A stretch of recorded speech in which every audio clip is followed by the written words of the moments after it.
Hey everybody, this is a brief intro. This is the introduction and preface to Marx's Method, Ideology, Science, and Critique in Capital by Derek Sayer. I have a book on here by Derek Sayer titled The Violence of Abstraction, which is tremendous. This book's from 1979. I'm reading it because it's listed in the book Marx Worldwide by Jan Hoff. I'm trying to get a general feel for the history of Marxism since the 1960s. Anyway,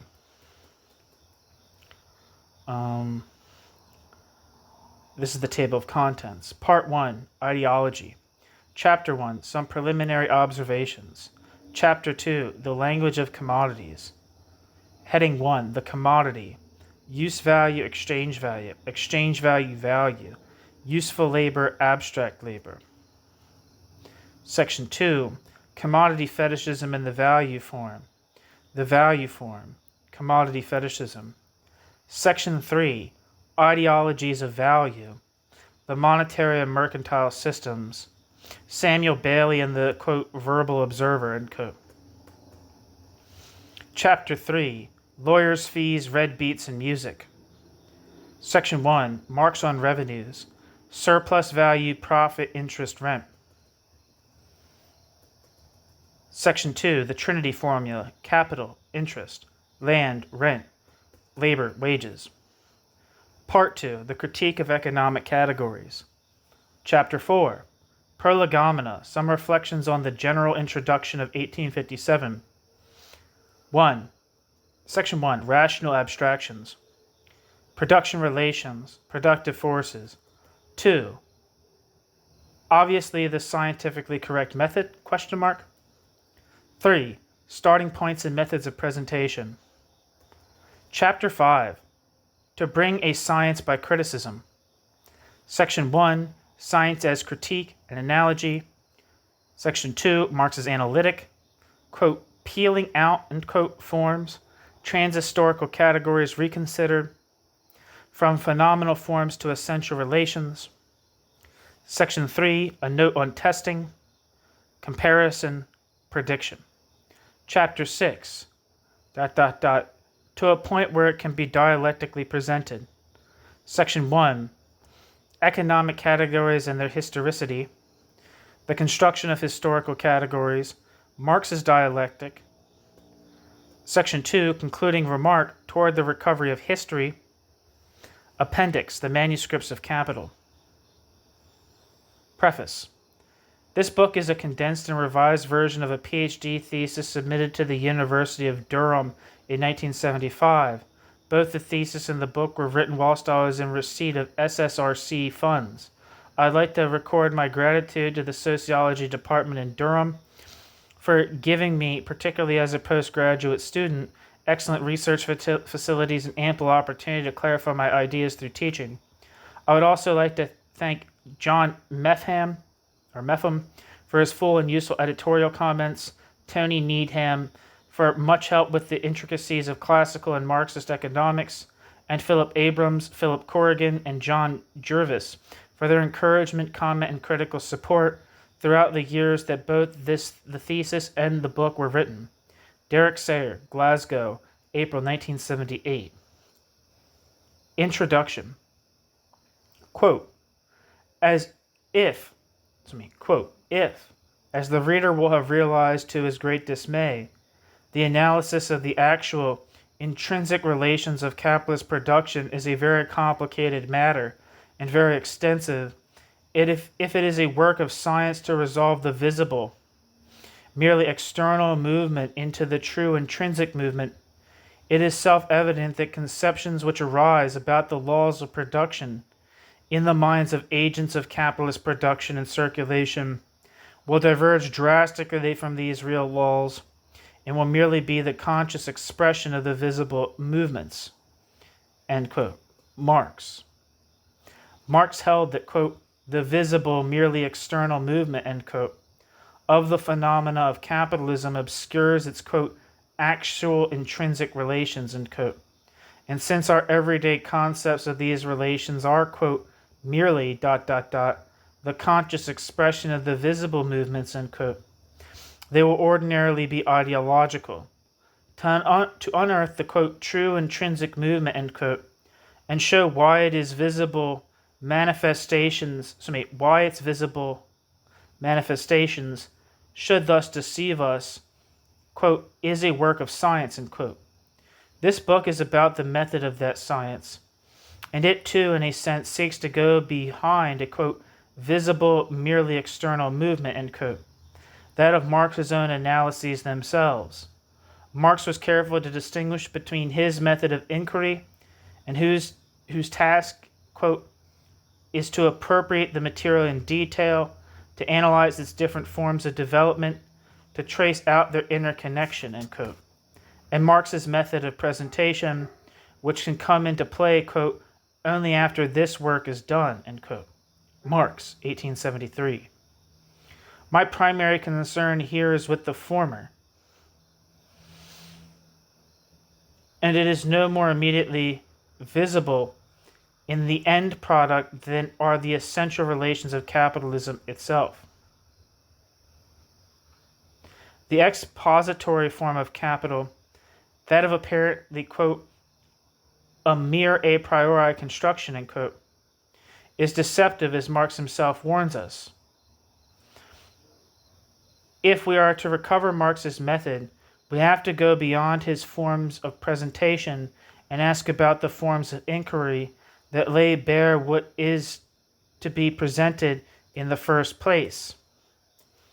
This book is constructed accordingly. Part 1 deals with finished analyses. After some preliminary remarks on Marx's concept of ideology, Chapter 1, I go on to examine in detail 2 examples of his analyses of the manifest forms of capitalist production and the ideologies they support. Marx's Capital, seminal discussion of the value form and commodity fetishism. Chapter 2, and the forms of revenue and the Trinity formulas, Chapter 3.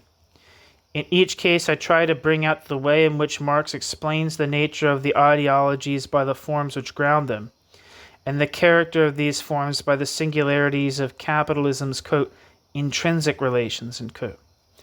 Part 2 attempts a post festum reconstruction.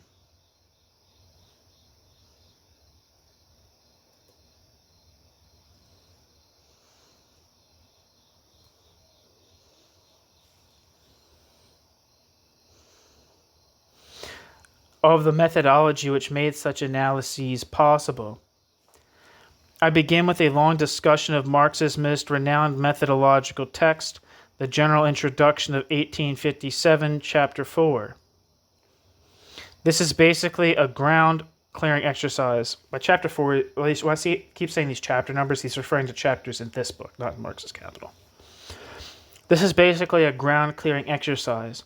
I argue that other commentators have been wrong to extend what Marx says there to his method of inquiry, and that his concepts of, quote, intrinsic relations, end quote, are constructed by abstraction from capitalism's visible forms. I then consider the nature of the process of abstraction, paying particular attention to the criteria which governs it, and conclude the book by showing how this lays the foundations for the criticisms of ideology exemplified in Part 1, Chapter 6. Marx's arguments are frequently both difficult and involved, but much as a rule hangs precisely their complexities. I have therefore avoided any temptation to oversimplify. At the same time, I wanted to write a clear book that would be accessible to more than a specialist audience. To that end, I systematically define Marx's concepts as they occur, and provide brief summaries of the relevant points of all analyses on which I comment. A detailed knowledge of Marx is not, therefore, in any way a prerequisite for a reading of what follows, but some readers might nonetheless prefer to pass over some of my more technical discussions first time around. If so, most of Chapter 3 can safely be omitted on a first reading, since It, for the most part, illustrates arguments already developed in Chapter 1 and exemplified in Chapter 2, and the same goes for some of the more detailed examples in Chapter 5, which in any case rest partly on points expounded in Chapter 3. Finally, a word on my appendix, notes and bibliography. At various points in my text, I refer to Marx's draft manuscripts of Capital and changes he introduced into successive editions of its first volume. Rather than scatter this information through notes, it seemed to me preferable to bring it together in appendix form. I have not had access to Marx's manuscripts as such. The information I give is compiled from secondary sources. My notes are conceived as an essential component of the book. In general, I indicate my sources by parentheses in the text. Notes are used to give bibliographical information only where it is too extensive to be conveniently conveyed thus. The notes are rather used to do two main things, which, though relevant to my argument, would have complicated exposition had they been introduced into the text. The first is to discuss arising side issues which are of intrinsic importance in Marxism. In Chapter 1, for example, I used notes to contrast Lenin's and Mao's theories of consciousness and party organization with reference to the arguments of my text, and I do the same in Chapter 3 with regard to what I see as errors in Marx's analyses of the tendency of the average rate of profit to fall and absolute rent. The second is to comment upon other interpretations, whether of particular points on Marx's method in general. The notes in Part 2, for instance, mount an extended polemic against Althusserian readings of Marx's epistemology and methodology. Since this book is a textual study of Marx's own writings, I thought it best to keep both types of arguments out of the text proper. But Marx's method has a context and targets, both intellectual and political, and where the notes do not serve a merely clarificatory or informative purpose, they exist to make this context and these targets explicit. My bibliography is in two parts. Part 2 is simply a list of all secondary sources consulted, but Part 1 attempts to do rather more. There I endeavor to provide one of the fuller listings of English sources for around 80 or so of Marx's more important texts. I do the same, though in much less detail, for Engels. I hope this will increase the utility of this book, for what I present here is intended above all to provoke a return to Marx. And that's the end of the preface and introduction to Derek Sayers' Marx's Method, Ideology, Science, and Critique in Capital. Thank you so much for listening.